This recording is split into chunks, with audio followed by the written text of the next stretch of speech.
আজ আমরা ঘুরে ঘুরে দেখব ফ্রান্সের ভার্সাই প্যালেসের বাগানের সৌন্দর্য।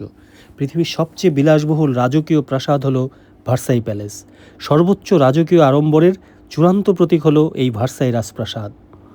2000 একর জায়গা জুড়ে বিস্তৃত সুসজ্জিত বাগানগুলোর অমূল্য স্থাপত্য শিল্পকর্মের অতুলনীয় জাঁকজমকপূর্ণ নান্দনিক সৌন্দর্যের নয়নাভিরাম দৃশ্য উপভোগ করব আমরা। ভার্সাইয়ের বাগানগুলোর পরিকল্পনা করেছিলেন আদ্রে লেনোত্রা, যিনি সম্ভবত ফরাসি ইতিহাসের সবচেয়ে বিখ্যাত এবং প্রভাবশালী ল্যান্ডস্কেপ আর্কিটেক্ট। প্রাসাদের পেছনের অলঙ্কৃত জলাধার, ফোয়ারা ও ব্রোঞ্জ ভাস্কর্য সজ্জিত চত্বর থেকে চারিদিকে ভূমি ঢালু হয়ে নেমে গিয়েছে। প্রাসাদের ঠিক পশ্চিমে রয়েছে লাতোনা ফোয়ারা, যেখানে ওভিদের মেটামরফোসিস মহাকাব্যের ঘটনাপ্রবাহ চিত্রিত করা হয়েছে।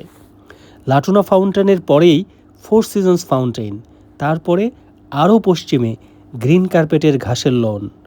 দুপাশে সারিবদ্ধ গাছের মাঝখানের এই রাজকীয় পথ বা রয়্যাল ওয়াক গিয়ে শেষ হয়েছে অত্যন্ত দর্শনীয় ফোয়ারা অ্যাপোলো ফাউন্টেইনে, যার পরে রয়েছে 200 ফুট চওড়া 1 মাইল দীর্ঘ জলপথ গ্র্যান্ড ক্যানেল।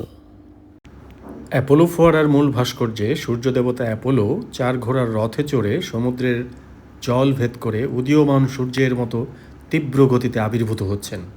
এটি রাজা চতুর্দশ লুই নিজেকে সূর্য দেবতা অ্যাপোলোর সাথে তুলনায় নিজের ক্ষমতা এবং মহিমার প্রতীক হিসাবে নির্মাণ করেন। শীতের ফোয়ারা বা স্যাটার্ন ফাউন্টেন, গ্রীষ্মের ফোয়ারা বা সেরেস ফাউন্টেন, বসন্তের ফোয়ারা বা ফ্লোরা ফাউন্টেন এবং শরৎ ফোয়ারা বা ব্যাকাস ফাউন্টেন, এই 4টি ফোয়ারাকে একত্রে বলা হয় 4 ঋতুর ফোয়ারা বা 4 সিজনস ফাউন্টেন, যা গ্রিক ও রোমান পৌরাণিক কাহিনীর উপর ভিত্তি করে রাজা চতুর্দশ লুইয়ের আমলেই নির্মিত হয়। সবচেয়ে চমৎকার বিষয় হলো সেন্ট্রাল লন বা রয়্যাল ওয়ের শেষ প্রান্ত থেকে দাঁড়ালে এই 4টি ফোয়ারাই একসঙ্গে দেখা যায়। ল্যাটোনা ফাউন্টেন এবং গ্রিন কার্পেট রয়্যাল ওয়াকের মধ্যবর্তী অংশে এই 4টি ফোয়ারা খুব নান্দনিকভাবে 4 কোণায় অবস্থান করছে।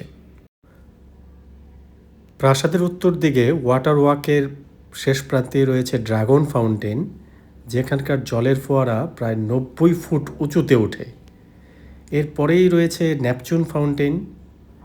অর্ধচন্দ্রাকৃতির এই ফোয়ারাটি তার চমৎকার ভাস্কর্য এবং 99টি জেট থেকে নিক্ষিপ্ত বিপুল পরিমাণ জলের জন্য বিশেষভাবে উল্লেখযোগ্য। এখন আমরা প্রাসাদের দক্ষিণ দিকে নেমে যাব অরেঞ্জারি বাগানে, যেটি এই ভার্সাই বাগানের একটি আকর্ষণীয় অংশ। 1684 থেকে 1686 সালের মধ্যে স্থপতি হার্দোয়া মাসার্ত এটি নির্মাণ করেন। মূল প্রাসাদের নিচে অবস্থিত এই অরেঞ্জারিটি মূলত শীতকালে কোমল গাছপালা ও ফলমূল সংরক্ষণের জন্য একটি বিশাল গ্রিনহাউস হিসেবে কাজ করে।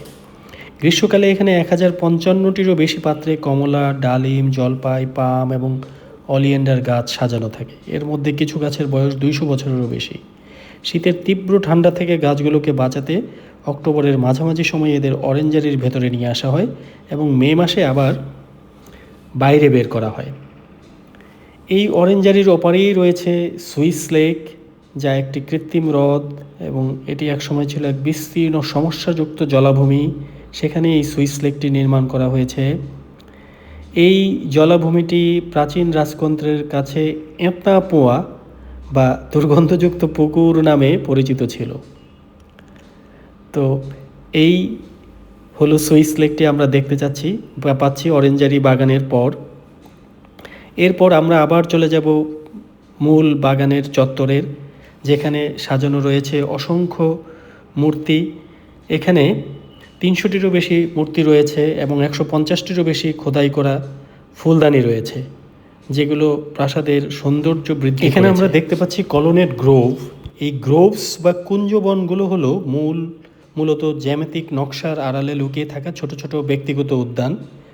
এখানে রাজারা তাদের পারিবারিক বিনোদন, সঙ্গীত উৎসবগুলো করতেন এবং এখানে বলরুম গ্রোভের বিখ্যাত কাস্কেড ফাউন্টেনটি দেখতে পাচ্ছি, যা ভার্সাই প্রাসাদের একমাত্র জলপ্রপাত। এই জলপ্রপাতের ঝর্ণা থেকে পানি কৃত্রিম পাথর এবং ঝিনুকের উপর দিয়ে জলপ্রপাতের মতো নিচে নেমে আসে। 1661 সালে রাজা চতুর্দশ লুই এই প্রাসাদের নির্মাণ শুরু করেন এবং 1682 সালে তার রাজদরবার রাজধানী প্যারিস থেকে ভার্সাই স্থানান্তর করেন। 40,000 শ্রমিকদের দিয়ে এই বিলাসবহুল চমৎকার প্রাসাদ তিনি নির্মাণ করেছিলেন, যিনি নিজেকে সূর্য দেবতার সাথে তুলনা করে সূর্য রাজা বলতেন। এই প্রাসাদের ভেতরের আভিজাত্যপূর্ণ ভাস্কর্য ও সাজসজ্জা আরেকদিন আলোচনা করব। রাজপরিবার এই প্রাসাদে মাত্র 107 বছর অবস্থান করতে পেরেছিল।